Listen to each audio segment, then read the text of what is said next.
আসসালামু আলাইকুম ওরহমতুল্লাহি ওবরাকাতু।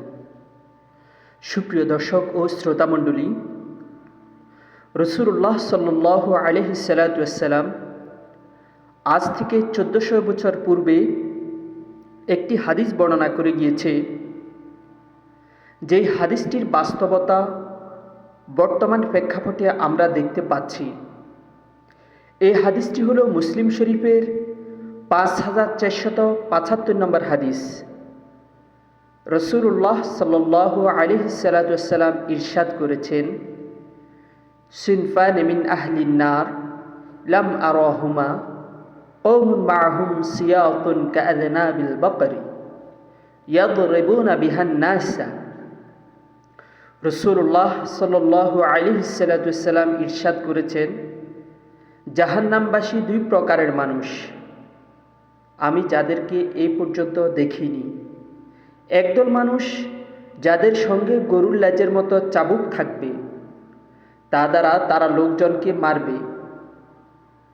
আর দ্বিতীয় হচ্ছে ওই সমস্ত মহিলা যারা পরপুরুষকে নিজের দিকে আকৃষ্ট করবে এবং নিজেরাও পরপুরুষের দিকে আকৃষ্ট হবে। তারা থাকবে নগ্ন, পোশাক পরিধান করেও তা না পরার মতোই। সুপ্রিয় সাথী ও বন্ধুগণ, এই জাহান্নামী দুইটা গ্রুপের ভিতরে আজকের হাদিসে আমরা প্রথম গ্রুপের কথা আলোচনা করব। রসুল্লাহ সাল্লাল্লাহু আলাইহি সাল্লাম ইরশাদ করেছেন, দুইটি প্রকারের মানুষ, দুই গ্রুপের মানুষ হলো জাহান্নামী। এর মধ্যে প্রথম প্রকার হচ্ছে ওই সমস্ত মানুষ যাদের হাতে গরুর লেজের মতো একটা চাবুক থাকবে, যেই চাবুক দ্বারা তারা জনগণকে মারবে, প্রহার করবে।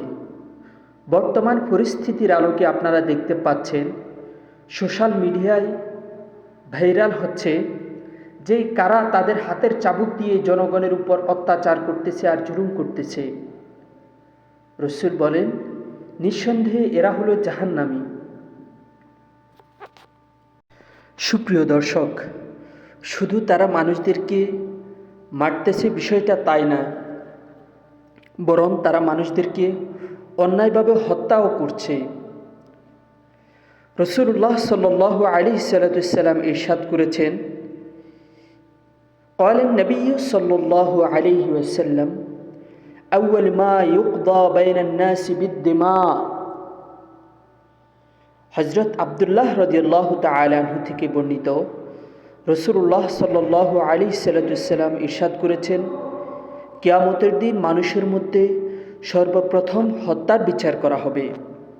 যারা অন্যায়ভাবে মানুষদেরকে হত্যা করতেছে, আল্লাহ তাআলা সর্বপ্রথম তাদের সেই হত্যার বদলা নেবেন।